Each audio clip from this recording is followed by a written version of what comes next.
Le Tour de France, une opération marketing depuis le début, et il est né dans un scandale d'État. Mais quand j'étais gamin, je croyais que le Tour de France c'était l'essence du sport, l'effort, le dépassement et les paysages sublimes.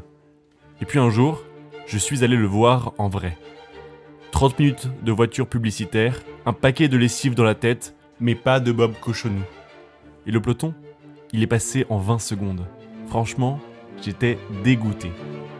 Et comme beaucoup, je me suis dit, c'était mieux avant, hein. Alors j'ai fait ce que je fais toujours quand un truc m'intrigue. J'ai creusé. J'ai remonté le fil jusqu'au début du tour, jusqu'à ce qu'on appelle l'âge d'or du cyclisme. Et là, j'ai compris. Non, ce n'était pas mieux avant. Parce qu'en fait, le Tour de France a toujours été une machine à fric. Une course montée par des industriels pour vendre des journaux, des pneus et bien plus encore. Et son histoire commence au cœur du plus grand scandale politique de la République française. Voici la vraie histoire du Tour de France.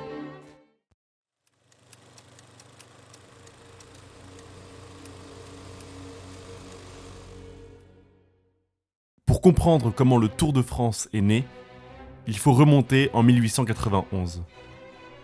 À cette époque, la voiture n'existe pas et le vélo devient le symbole de l'aventure à portée de tous. Pas besoin d'être riche, pas besoin de moteur, juste 2 jambes et un peu de courage. Et très vite, les pionniers veulent repousser les limites. Alors, on organise une course. Bordeaux-Paris, 600 km, 3 étapes du tour actuel, mais d'une traite. Pas de peloton, pas d'assistance, que des vélos rudimentaires. C'est brut, c'est fou, c'est inédit, et ça passionne tout le monde. Et à l'arrivée de la course, les limites de ce qu'on croyait possible viennent exploser. Une question s'impose. Jusqu'où peut-on aller sur 2 roues ? C'est alors qu'intervient un journaliste fan de cyclisme, Pierre Giffard. Il imagine une nouvelle course, plus longue, plus dure, naturellement. Le Paris-Brest-Paris. Le projet est fou. Il s'agit d'une course de 1200 km faite d'une traite en autonomie. Et malgré tout, 210 personnes s'inscrivent. Le départ est donné porte-maillot. Et après plus de 70 heures de route, Charles Théron franchit la ligne d'arrivée sans avoir dormi une seule minute. Pour l'empêcher de dormir, ses potes lui ont fait sonner une cloche de vache sous le nez pendant tout le retour. C'est absurde, mais ça marche, et surtout, ça fait sensation. Pierre Giffard publie alors un hors-série sur l'exploit, puis lance carrément un journal consacré au vélo qu'il nomme Le Vélo. Le cyclisme devient alors une légende. Et à ce moment-là, la France a déjà ses 2 grandes courses mythiques, Bordeaux-Paris et Paris-Brest-Paris. Elle n'a donc pas besoin d'une course de plus, elle n'a donc pas besoin du Tour de France. En tout cas, pas encore. Pas encore. Pas encore parce que le vélo va être pris dans la plus grosse crise politique de la République française et tout va être remis en cause.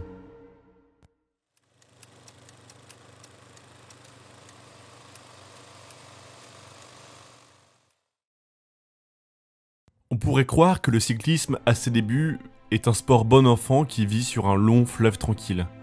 Mais à partir de 1894, tout change.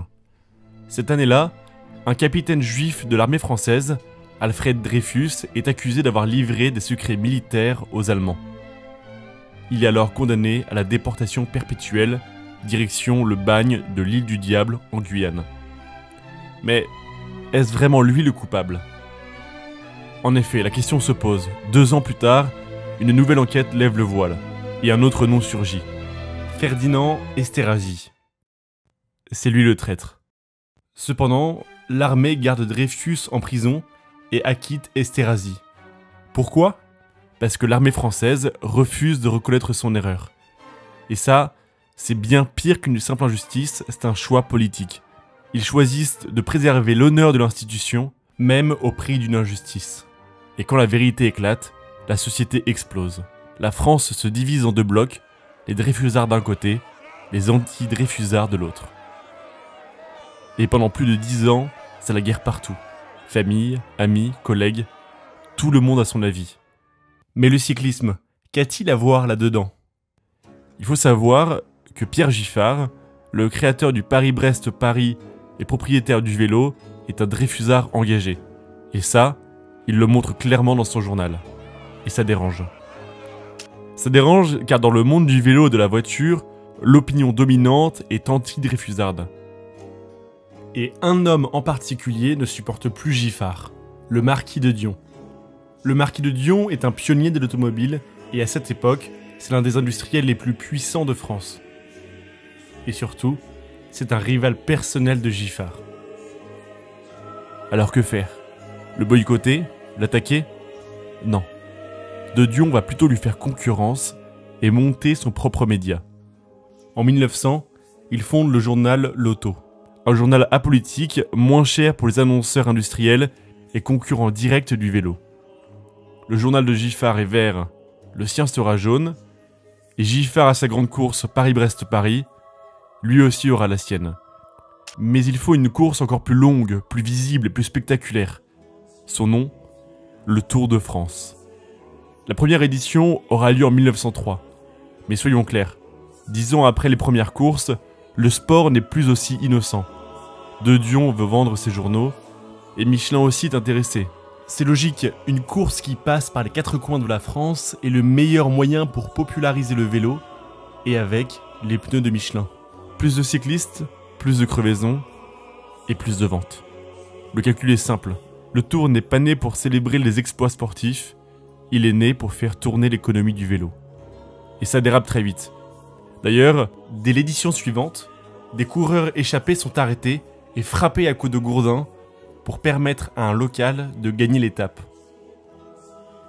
Et ça donne au Tour de France tout son côté dramatique, dès le début et pour le plus grand plaisir des journalistes et des annonceurs.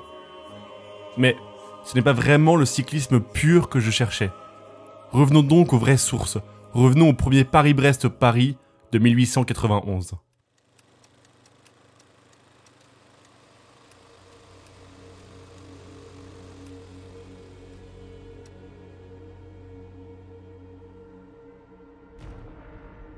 Bon, je suis désolé. Je reviens de mes recherches et ce n'est pas du tout blanc. Faisons donc un retour de 10 ans en arrière, 10 ans avant la course, pour que je puisse vous donner le contexte. À l'époque, rouler à vélo, c'était vraiment une punition. Dans les années 1860, le vélocipède secoue, tape et vibre dans tous les sens. Les Anglais l'appellent « the bone shaker », le secoueur d'os, et les Français, plus directs, le tape-cul. Qui aurait cru à ce moment-là que cette machine allait conquérir la France? Et pourtant, en 1888, un vétérinaire écossais du nom de John Dunlop change tout. Il invente le pneu à air. Sauf que ce pneu-là est collé à la roue. Résultat, à la moindre crevaison, c'est 24 heures de réparation pour le cycliste. Et mine de rien, ces 24 heures sont le frein majeur pour rendre le cyclisme populaire. Jusqu'à ce qu'intervienne la sérendipité. En 1891, un cycliste anglais en voyage crève à Clermont-Ferrand. Par chance, il est juste à côté d'une toute petite usine de caoutchouc, Michelin. Il demande donc de l'aide. Un des deux patrons, Édouard Michelin, s'en mêle. Il observe, il répare et il réfléchit. Il tire 2 convictions dans cette crevaison banale. Premièrement, le pneu qu'il vient de découvrir va être l'avenir du vélo. Et deuxièmement, pour être viable, il doit être réparable en un quart d'heure par n'importe qui. Alors, il se met au travail. Et avec son contremaître, Arnaud, il développe le premier pneu démontable. Mais maintenant, comment prouver à tous que l'invention tient vraiment la route? Il leur faut un coup d'éclat. Et justement, une course est annoncée, Paris-Brest-Paris. 1200 km, le rêve. Mais il leur faut un coureur. Un nom, ils choisissent Charles Théron. À ce moment-là, c'est un vieux de la vieille. Il est usé, il est moins rapide qu'avant, mais il est volontaire et surtout il n'a pas encore de sponsor. Le jour de la course, la foule s'amasse porte-maillot. 210 concurrents, dont un avec un vélo franchement bizarre. Des jantes compliquées, un montage inconnu, presque incongru. Les entraîneurs ricanent, les concurrents aussi, mais déjà, la course démarre. Très vite, Théron crève. 1 fois, 2 fois, jusqu'à 5 fois. Il y a des clous partout sur la route. C'est l'occasion pour Charles Théron de démontrer son courage et pour les Michelin de démontrer leur ingéniosité. Alors, on abandonne? Non. À chaque fois, il répare ses pneus, même en pleine nuit, même avec les mains fatiguées. Et cela paye. À Brest, il est le deuxième, avec 50 minutes de retard. Mais le leader sur le retour est épuisé. Il fait une erreur. Il s'arrête dormir. Théron, lui, l'apprend. Il continue. Il roule, il rattrape, il dépasse. Et il franchit la ligne à Paris après 71 heures d'effort, sans avoir dormi. Il arrive avec 8 heures d'avance sur le deuxième et une journée complète sur le troisième.